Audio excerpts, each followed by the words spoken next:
Okay. All right, guys.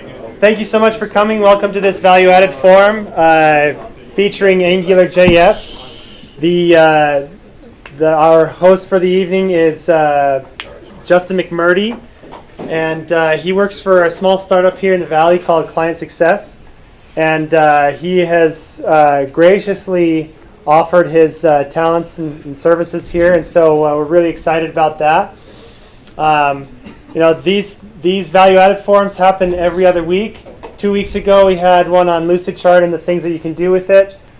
2 weeks from now, we will be having one on Git and source control, version control. What am I saying? Version control. So, if you're interested, Brent Anderson, who's a second-year MISM, will be hosting that. And then 2 weeks after that, we'll have another value-added forum on JavaScript and jQuery and all things according to that. A couple other frameworks by Tommy Gershon, who's in our audience tonight. So if you're interested, those I know the Git is on the calendar, but the JavaScript one isn't yet, but it will be up shortly. So anyway, without further ado, I'm going to turn the time over to Justin. You can get us started.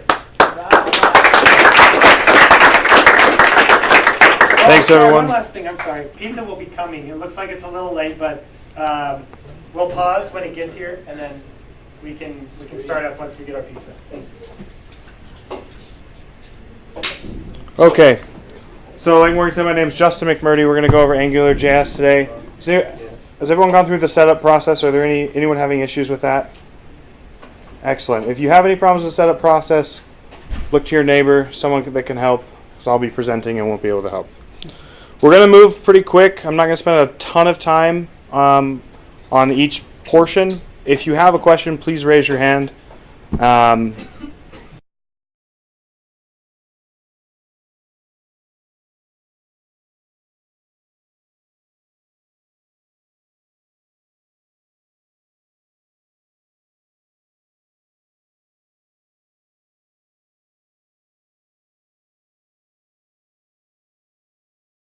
And I want to thank some of the people that have done this presentation before, that I was able to leverage the work that they've done.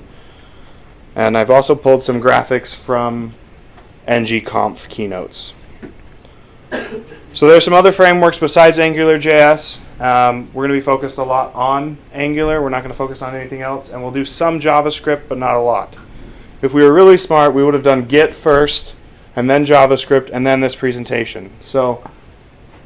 But we did it backwards. Hello, pizza's here. Why don't we take a break for pizza?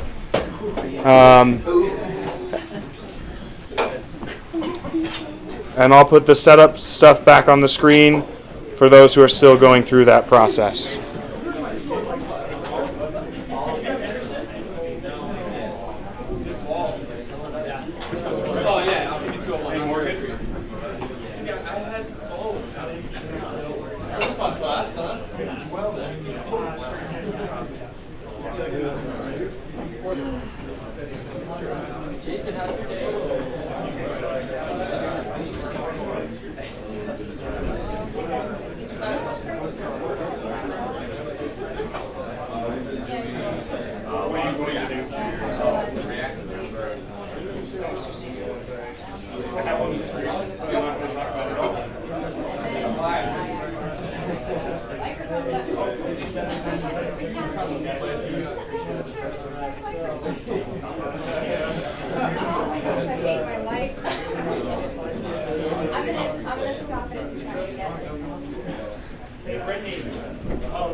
Can you grab some cups from the lounge, or not lounge, but say the Thanks. Man, that pizza was great. All right, so real quick, I want to talk about. Actually, are you ready to start? Oh yeah, hang on a second. I need to turn this volume on. You're good. We good to go? Uh-huh. Okay. Real quick, I'd like to talk about why Angular.js. There are other frameworks out there. I haven't used them all. I'm going to talk about why I like Angular. I like Angular because I love the web. Has anyone used Trello before? It's amazing. Except when you look at the HTML for Trello. That's awful. Nobody wants to write that. That's a pain to maintain. Let's look at what the HTML looks like in Angular.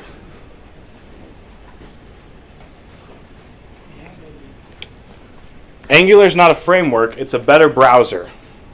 That's the inventor of, or the creator of Angular.js. So who's heard of the project Google Feedback? It's a couple of years old now. So Google Feedback, they were working on this. They'd been working on it for 3 months, or 6 months, and they had 3 different devs. And Mishka was on the project, and he said, this is ridiculous. I'm going to build this with a framework I've been building on the side. It's going to take me 2 weeks. Well, he was wrong. It took him 3 weeks. They went from 17,000 lines of code to 1,500. So this graph only goes to 2013. I'm not going to talk about what the other lines are. That's Angular, the blue line. Has a very, very active community.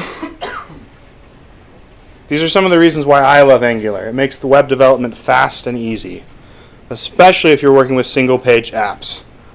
All right, so every time you see a gray background, it means you're going to do something. Most of you have already gone through the setup process. There's a setup process there again. All right, so let's talk about templates. First thing we want to do is open up your terminal. You're going to do a git checkout templates -f. The -f is just a force. That way you can make any of the changes you want to your local thing, and you can just pull the new stuff over the top. All right, so let's look at the code. So everyone should have feedback from before, and I have the code open. Let me up my brightness. Right there next to it. Could you show us that git command again? Sure. We're washing off our heads.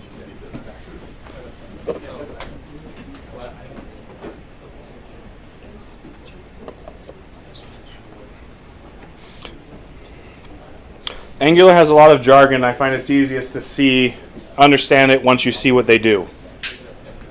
So a template is an HTML template. That's all it is. It's just reusable bits of HTML. This right here is our HTML template, or our index.html. So what's different about this than normal HTML? Raise of hands. Right here. I mean, it's not really different, but as a script source API.js. Yeah, so we're including a script. And let's look at that real quick. That's our Angular. We don't need to worry about that. That's all taken care of for us. We have our CSS, which is just Bootstrap. All right, what else is different? Morgan. Got the ng-app at the top there. Yep, ng-app.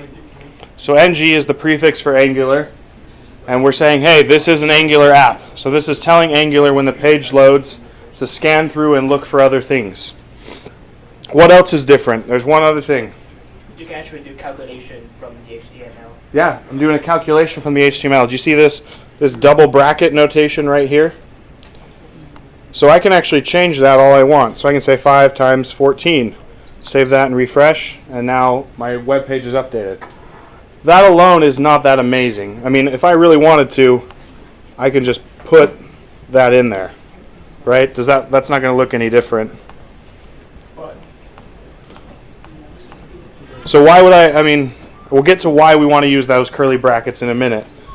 One of the things I like about this, it's really forgiving. Has anyone who's used JavaScript, just plain old JavaScript?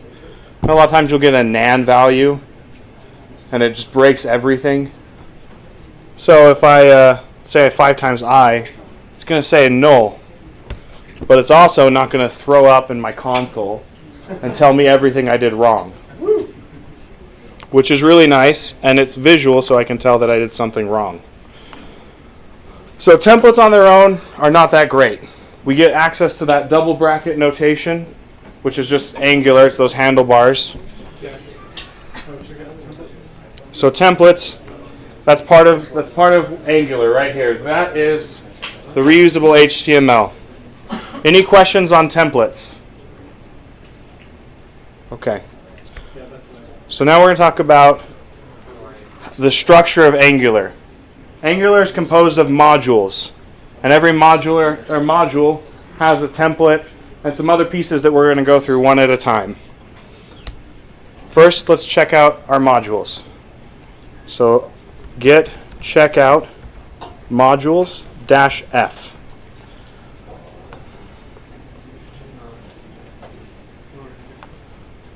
Can you make those windows bigger? My terminal window? Yeah. Or no, the other, like this. Where you're, text editor. Yes. Awesome. Thank you. Sorry about that. Thank you. All right, so we checked out our template. Refresh. Our module, I'm sorry. Not a lot has changed. What has changed? App.js. So let's look at that. So this is how we create a module in Angular. We're saying Angular.module app. And that can be any name that you want. In our case, it might make more sense to call this ng workshop. And then we just need to reference it over here. And that should still work. Any questions so far? What's going on? I know it's a little high level. It'll make more sense the next couple steps.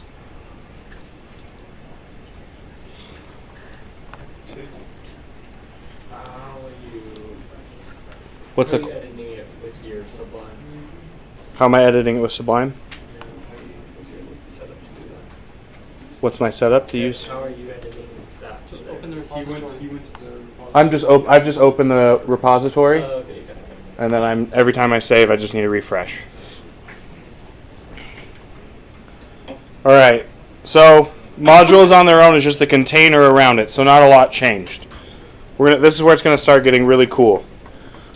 Directives are the power, where a lot of the power of Angular comes in. There's a lot of built-in directives: ng, repeat, view, show, hide, click, etc. And there's documentation on all of them. So directives are what allow us to manipulate our document object model, or our DOM. So let's look at some examples of directives. This one will take a little bit longer than the previous ones. So git checkout directives -f.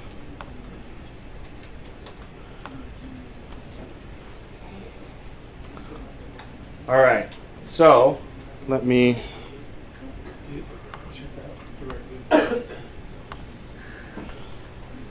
All right, so who can tell me what's different so far?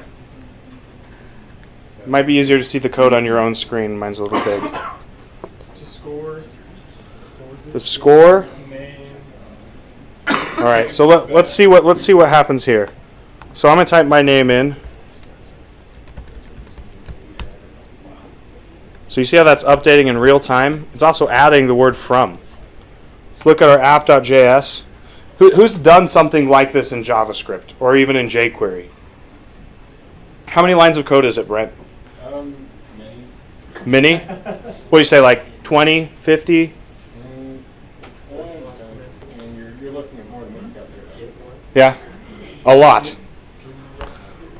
Our app hasn't changed at all. We haven't written any JavaScript yet. All we've said is, hey, Angular, this is what it is. So all we've done is we've said, so let's go through this one at a time, one line at a time. So we're including our CSS. We've got our body and our header feedback. But then we also have this ng show. So ng show is a directive that's built into Angular. And this variable here, ng show, will display this area, or this tag, this span, if that value is truthy. Now in JavaScript, true and false are a little weird, so I'm going to call them truthy and falsy. And then it's going to display this from, and then the workshop.attendee variable. So I don't know where that's coming from yet, but it seems to be working. So let's keep looking. We've got our name here and a page break. Input type equals text. ng model. Okay. ng model is another built-in directive. And what that is doing is it's telling us that we're binding the data from this input to the variable workshop.attendee. So the moment anything is typed in here, now it has a value. It evaluates the truthy, which is crazy. Something like this in JavaScript, I can't stress. It sounds so simple, but you're going to have watches and updates. It takes way more work than it should. So Angular is taking a lot of that off of our shoulders. And we've done that same thing on the score. So I'm just going to enter a score. Wait a minute, did you notice whenever you enter something into score, your feedback placeholder text is automatically updating? Because in that placeholder, I've used those brackets to say, hey, I want you to display workshop.score, or if it's falsy, display 0. So that's really cool. Kevin? So all these updates are happening without you refreshing the page. So how does that work? Correct. Angular magic. So on the back end, it's JavaScript. If you look at Angular, it's a lot of JavaScript, and they've written all of those things in for you. So when you say ng model, it's binding that to the scope. The scope, in this case, we don't have a scope, so it's binding it to the root scope or the parent scope. And we'll talk a little bit more about scope as we go. Is workshop like an object of some sort, or like you have the workshop.this, workshop.that? Like, what's the convention there with whatever? That's a great question. So yes, it is. If I wanted to, I could just make it a variable, just like this. So let me kill those things. Because I haven't defined it anywhere else. I'm defining it on the fly. Well, it looks like I missed one. Yep.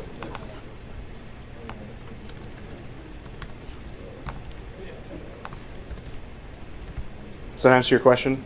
So right now I'm using an object because I'm actually going to define it somewhere else later. But I wanted to show that it can be used just like this.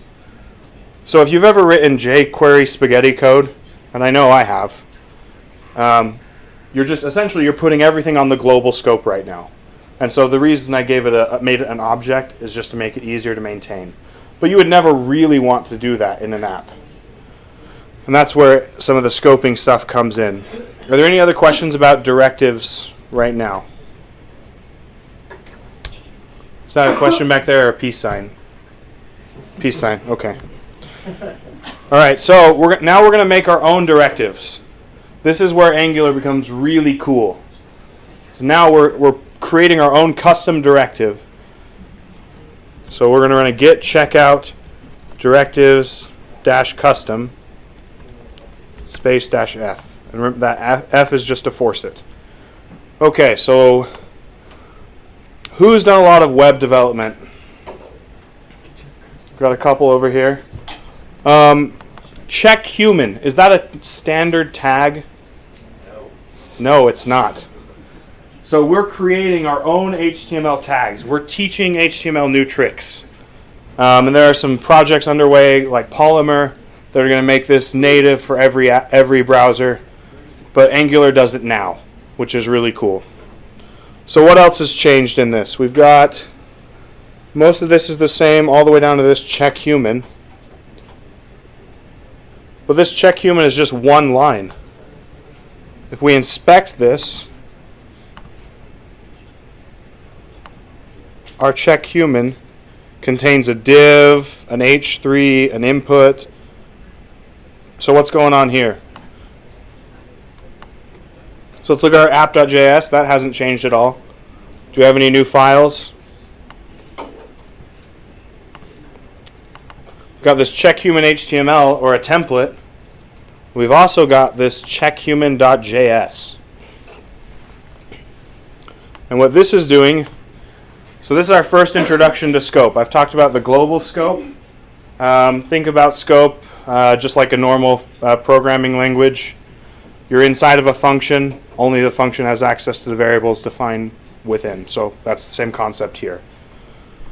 So what we're doing is we're building a custom directive and we're naming it check human, which correlates to our check human div.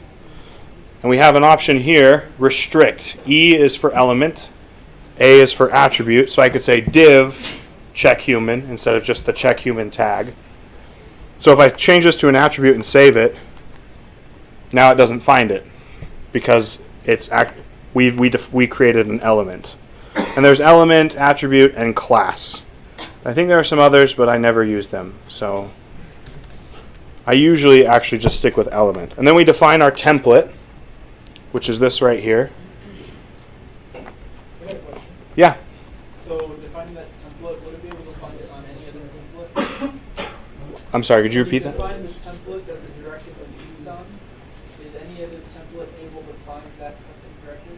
Any other Or is it just template? on that scope? So we're actually defining, you notice the template is just in our file structure. So you could have multiple directives with different names that reference the same template, if that's your question. Does that answer your question? So the template, we've just built an HTML file, and you could actually build it inline if you'd like. It's a little bit cleaner to pull it out and have a separate file. So here's our scope, and we're passing in this valid. So let's look at our index. Any other questions before I keep going? I don't want to cut anyone off. All right, so check human. Valid equals client.isHuman. So we're linking it up with a variable. A variable that we haven't that's being defined right now. And then we're defining some other things and putting them on the scope. So the scope of this directive, this custom directive, these are the things that it has access to. It has access to a variable called valid that we've initialized to falsy. And we've got random1 and random2 that are just random numbers. And then a variable called correct.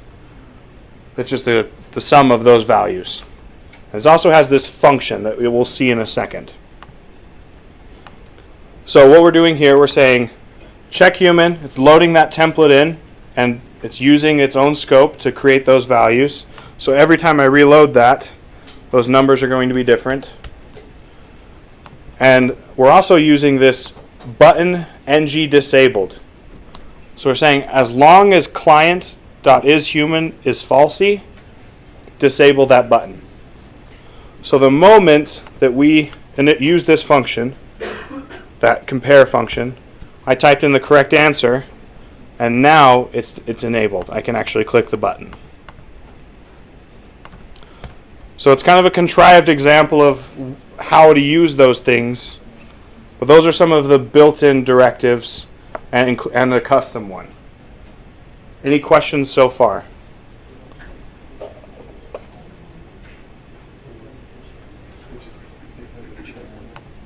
Okay, so let's keep going.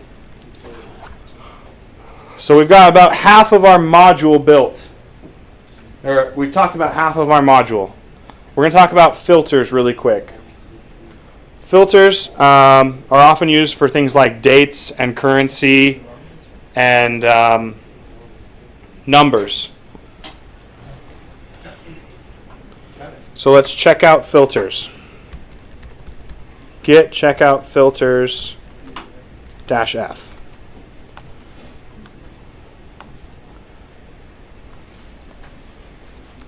Okay, so I added some down here at the bottom. Let's see if I can scroll up, make that a little easier to read.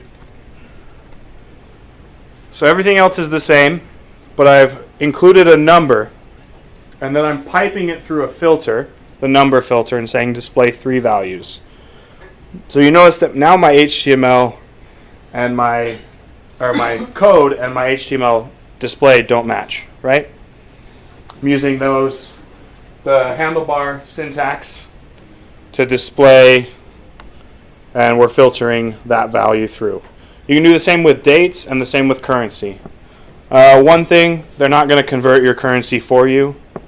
You can say I want it displayed in euros, but they're not going to convert it.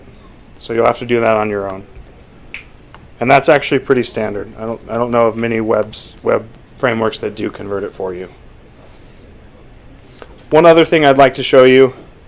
So this score is every time I type in that, it's binding, right? And it's binding the moment that that input is valid. So if I came over here to this text or this type and I change it to an email,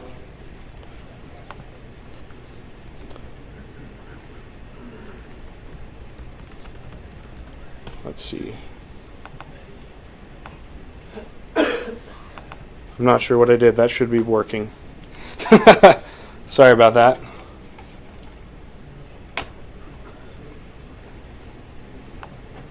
Did you refresh after you changed it? Oh, you're right. I didn't refresh. So you see that? It's not binding yet because it's using a regular expression to make sure the email is valid. So as soon as I finish, now it binds. The moment it becomes valid, then it binds the value. And email is something just in Angular? So email is part of the HTML5 spec, but then the Angular.js is scanning. So the moment it sees ng app, it scans through and looks for everything that's Angular. So it sees this ng model, says, hey, I have control over that piece. And that's why it's making like red over there? Right, it's doing all that for us. Cool. Some of our CSS, it has the styles to make that happen, Okay. but it's doing that for us. Yeah. Cool. You can make that do like different stuff. You can make that green in your CSS somehow, right? Yeah, if you modified your CSS, you But could your do it that way. But your Angular would still call. Correct. Angular would still change the class to match the CSS. All right, so those are our filters. Filters on their own aren't that exciting, but we're gonna have a custom filter. So git checkout filters -custom -f. All right, so we've added our app.js hasn't changed at all. Filters, sorry. I'm sorry, I'll go back. Filters -custom space -force or -f.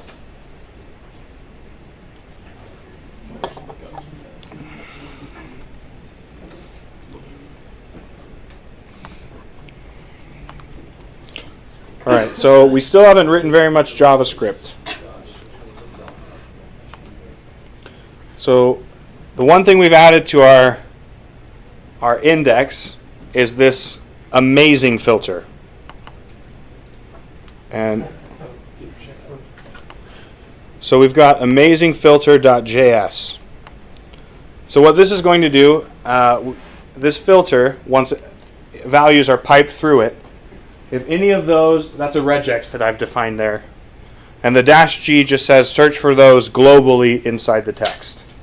Anytime one of those words shows up, we're going to replace it with the word amazing. So, give myself some feedback here. I deserve a 10 because you are lame. So the moment that gets piped through the filter, it gets changed to amazing. So it's kind of fun. It's real time. It's fast. There's a lot of use cases why you'd want something like this for form inputs. I guess our example is a little bit contrived because why on earth would you call me lame? So that doesn't make any sense. Maybe boring. No, you're not going to call me boring either. So that's just a filter that is. Right, so I've defined a filter, this angular.module app. So it corresponds to that module or the app that I defined. That name just has to match. It could be anything. And then I'm defining a filter. I'm calling the filter the amazing filter. It's accepting input. So when I'm actually using it, just that same way we use other filters. Taking the feedback, which I'm binding right here, right? Using my bind here. I'm displaying it here. And then I'm also displaying it. I guess that's the score. I'm sorry. I'm also piping it through the filter and then displaying that. So I'm not actually changing the value here. I'm just changing it here because I've piped it through the filter. kind of like a function. So we could potentially remove all negative mean words from the internet and replace it with something positive. On your website, yes. If you had control of the website, then yes. Or a Chrome extension. There you go. There's a personal project to get feather in your hat. There's another question What are some of the use cases that for a filter. So let's say. So there's a lot of potential security implications. So you never pass, you wouldn't pass the. Let's say, all right, I'll take a step back. Let's say I'm on a forum and I have a rule that profanity is not allowed. You can just filter it out. And your regular expression that you define would have to, search for those edge cases where they decided to flip 2 of the letters or whatever it is. Or for security reasons, let's say you don't want people posting confidential information. You could define a structure that the confidential information matches using a regular expression. So it doesn't have to be an exact word. It could be a combination of words or letters, or whatever a regex can do. Have you used regular expressions yet in class? No. Who's used regular expressions before? Okay, so about half of you. So real quick, a regular expression, you define a list of parameters. Regularexpressions.info. Hey, look at that. So this regular expression right here, that will find a valid email address. So and that's actually one that's built into Angular with that email thing that I showed you earlier. So you would have had to build this, pipe the value through that, then modify the CSS. But Angular does all that for you. So it's just a list of things. I don't want to go through it. The regular expression documentation is very extensive. Any other questions? Okay. So those are filters. Now we're going to get into controllers. And controllers are where you're going to handle a lot of your scoping of values. So we're going to start taking everything off of the global namespace or that global scope and start putting things into their own little pockets, these controllers. Your controllers, you don't want to have a ton of logic. That's what this last box is for, services. We'll get to that in a minute. So Angular is divided up into these pieces. Templates for your HTML, directives to manipulate the HTML, filters for fun, I guess. I don't use them that often. But they have valid uses. And then your controllers, which are going to handle all of your scoping. So let's check out our controllers.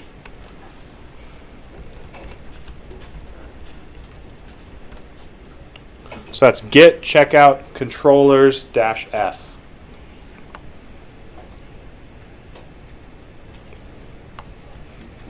All right, so not a lot has changed. Who can tell me what has changed so far for a bottle of hot sauce? Look at the HTML, tell me what's changed. In the back. Mine was in the JavaScript that changed, not that. Because now if you put stock in and replace it with wasn't made. Oh, yeah, that's true. I modified the filter. Good catch. Over here. Come up and get your hot sauce. I'm not going to throw it back there because I hit someone last time. on the button you've got ng click. Good catch. I already have hot sauce. Do you want sunglasses?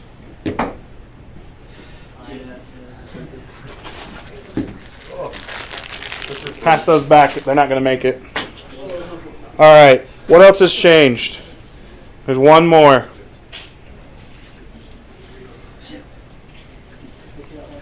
All right. Right up here at the body, ng controller. So we're defining, this is where the control, this is the scope. So now, this workshop.attendee is defined within that feedback scope. So that way you can have the same variable in multiple places. Yes. Does that mean that it's not included in your base, I guess? So it's not on the global. So what that means if I had, because I put it on the body, pretty much all of HTML is going to have access to it. Let's say instead I put it on this header. Actually, I can just do that real quick. So does that mean it has access to the parent stuff? Or okay, I guess never mind. So now we're going to lose some functionality. Right? Because they don't have access to those variables. Because now they're, right, because those are being defined elsewhere. Only the H1 does, but it doesn't. Right, the H1 does. Question, can you define multiple controllers in the same? Yes. Question. So, when it's in scope, is it just in scope of that one H1, or is it in scope of all H1 tags? Just in the scope of that one H1. And then in the body, it's only in the scope of that. Correct. It's in the scope of that body. So this enables us to, you can even nest your controllers. So you could have a controller that's controlling part of something inside the body. And we'll see, actually we're doing that right now because this check human has its own scope. Right? So it has its own attribute, own things that only it can access. So the controller has its own scope is what I'm getting to. The other thing that controllers can do, let's go to that feedback.js. So I've defined a couple things here. This is one of those, one of the really cool things about Angular is something called dependency injection. So when Angular goes through and sees this Angular module app controller, the name is feedback, function, scope. It's actually going to go and inject that that method or that tool into the function.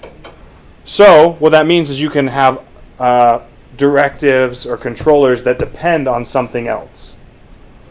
And we'll see that in a little bit with our app.js. So our app.js still hasn't changed. Our amazing filter has a little bit. Let's close out those things. Let's look at our feedback. So we're saying scope.workshop. So now we're actually defining our workshop. And we're saying your score is equal to 10. So I'm setting that value initially. So before it was null, and it was a or a 0 in the value below in the placeholder text. Now you have to opt out of giving me a 10 because I deserve a 10. I've been here all day. And the other cool thing you can do is you can add functions onto your scope. So this scope.save. And someone mentioned the ng-click, which is right down here. So we're saving the workshop object. And we'll have a little bit more with that once we include Firebase and their services. So let's take a look at what it does right now. So my name is Justin, a 10, because you're awesome. And 7. There you go. So we're not doing anything with it other than an alert right now. Any questions about controllers?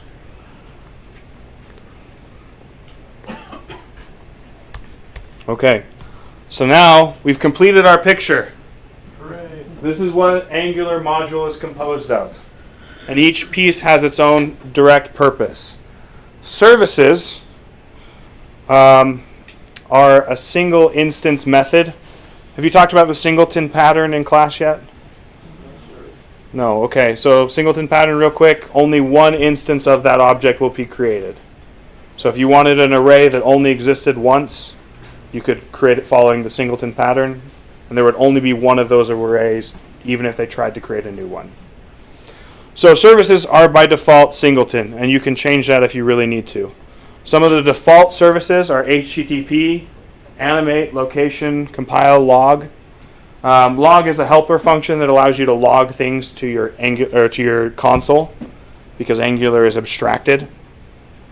Some areas you can log directly to the console.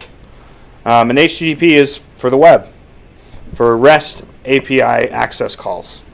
And we're going to see an example of that once we check out our services. So git checkout services. -f. All right, so we have Firebase in our app now, and just like Angular, it's a lot of JavaScript that we don't need to worry about. So the only thing that we've changed so far is we have this feedback service. And here is where we're including, look, we have $log there, one of those default services. And what we're going to do is we're going to send the feedback to Firebase. So I'm going to switch over to the Firebase here, and why don't some of you start sending me feedback? So this is just the graphical representation of Firebase. Notice the URL is encoded right there.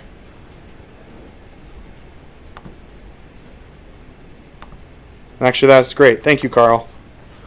It was lame. So you notice that the value for the amazing filter, I'm not filtering it and then sending it to the database.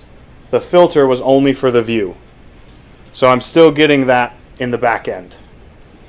So you notice how the moment you're doing that, it's real time? This is the power of Firebase. A real-time backend. And it's as easy to install as that.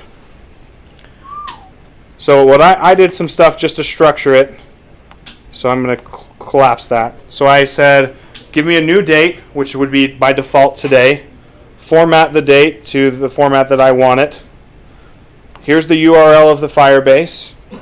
Notice I added that /feedback, which didn't exist, and it created it for me. Saying feedback is the new Firebase, that URL. And actually, I am using the log here. So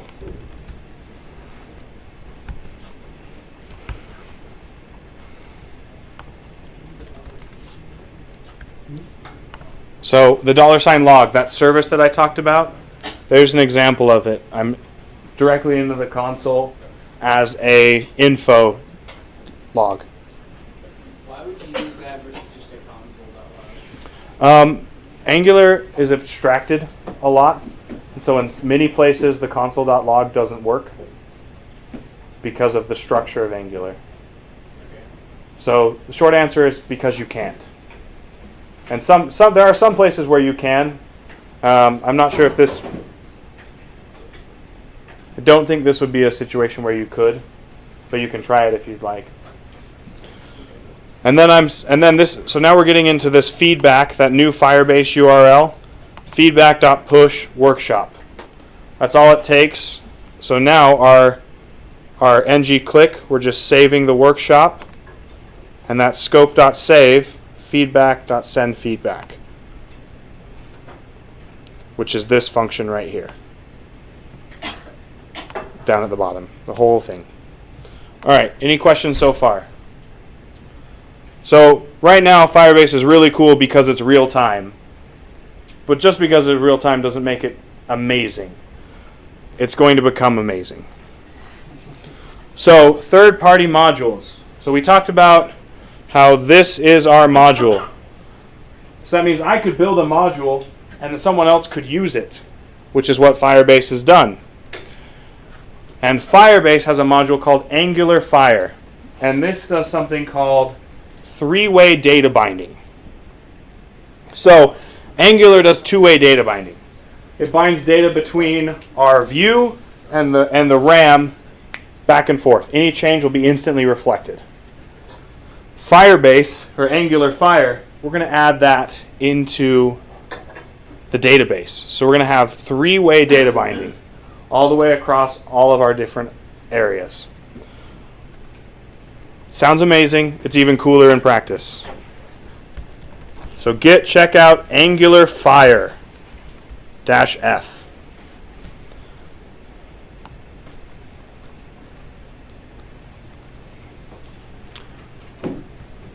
And once you're there, refresh the page. So go ahead and start chatting. I'm using the chat window. So you notice the moment you type, you enter that in. Try and keep it clean too. The moment you enter that in, oh wait, what just happened there? Oh, that's really cool. Did you see that? Go ahead, someone enter something else into chat. See how that div is scrolling for us automatically? That's a third-party module. Look at our app.js. We're including Firebase, and we're including lueg.directives, which is a module that contains this sticky div, or sticky window. Forget what he calls it exactly. Scroll glue. Sorry about that. So, and the cool thing is if I scroll up and you guys keep typing, it's not gonna scroll automatically. Okay, that's the worst. But as soon as you get to the bottom, it's gonna start back up. So there's an example of a third-party module with Angular. And the really cool thing that we have going on here is we have all of that chat in our database. The moment one of you enters something, it's updated on everyone else's screen because of that three-way data binding.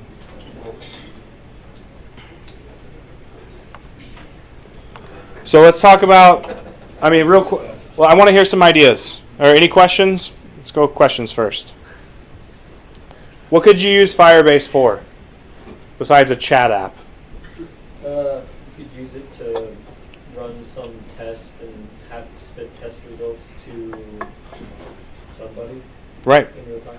In real time. What else? You can use it for a lot of different collaboration projects. Yeah. Collaboration projects, especially Firebase was just purchased by Google. Google Docs. I'm not saying they're going to do that, but that's something they could do. That's something Firebase could definitely do. What else? Any other ideas? That's okay. The really cool thing about one of my favorite things is it's just JSON. So you can actually download your whole database as a JSON object or a JSON string. All right, so that's pretty much it for our presentation. I have some resources here. Your homework is to build things, because I watched a very similar presentation of this 2 years ago and gained very little. But then I began working with it and actually building just simple projects, and I learned a lot. I spent a lot of time talking about the different pieces of Angular, these different chunks, the templates, controllers, directives, filters, and services, because that took me the longest to understand. Maybe I'm a slow learner, but understanding what a service was used for took me a long time. Understanding what a directive was used for took a long time. So if you have any questions, come on up and ask. Thank you so much for coming. Oh, we have 2 questions. Let's take those. The URLs in the chat. The URLs in the chat? Wait. I'm sorry. There is a URL in the chat? Can you put those URLs that were just in the Those three presentation? help us learn. Yeah, right there. Those ones. Got it. Okay. So these slides are public. I'll just include the link on the Google Plus event, Okay. and then you can just look at it. Sounds great. Any other questions? There was another one. Same question? So, this is like a ton of work. How much does it affect performance and stuff? I'm surprised it's able to go so fast as it is with all of us on it. But How performance-wise? yeah. That's a great question. Where you just can't handle it, or? Eventually, yeah, there would be a point. I've yet to reach that. So let's go over here to our rendering and turn on a frames per second. So this isn't great, but it's pretty good. So we're getting about 60 frames per second with all the background processing. Although it seems to be dropping when you do crazy things. But that's okay, because if it drops for a quick second and jumps back up to 60 while it refreshes, that's fine. So performance-wise, I've yet to see any major issues. And I'm sure that you could find a lot of... Okay. I'm sure you could find a lot of... Shut it down. All right. I think I'll just take this and remove the chat. There you go.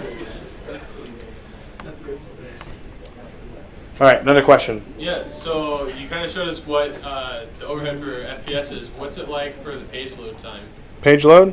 Yeah, for example, when I'm loading it on mobile, is that going to slow my page load a lot? You're going to have a lot of JavaScript coming in. Just because, I mean, you look at all the JavaScript we have here, and you have these large files like Angular, and Angular file, which actually, wow, I can't speak today. Angular Fire, which actually is not as large.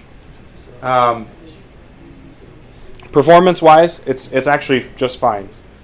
So I work at OIT in addition to working at the startup. While I wrap up a project I worked on there. And I actually built a directive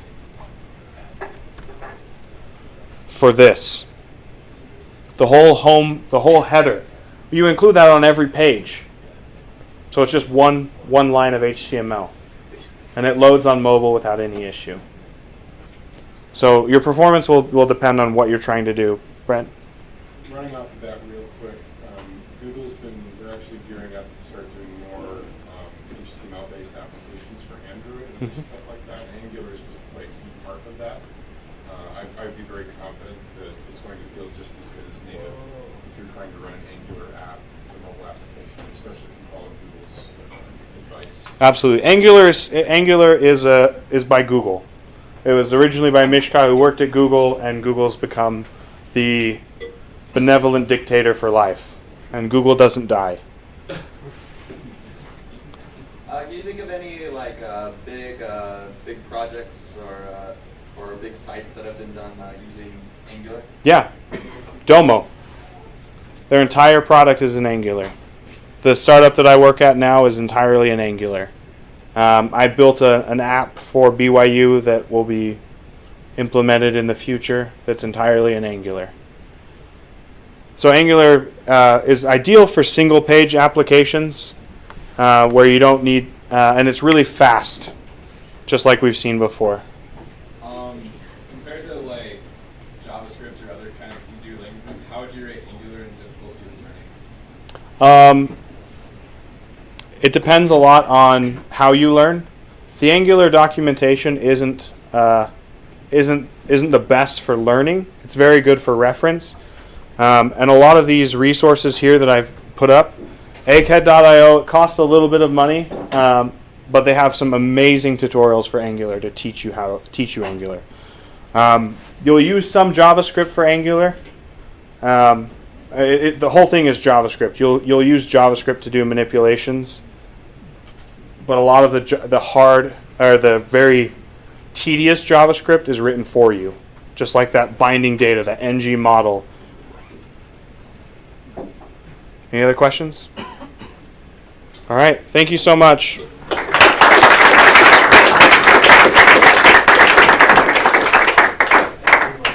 right, everyone. Thank you for coming. We'd like to get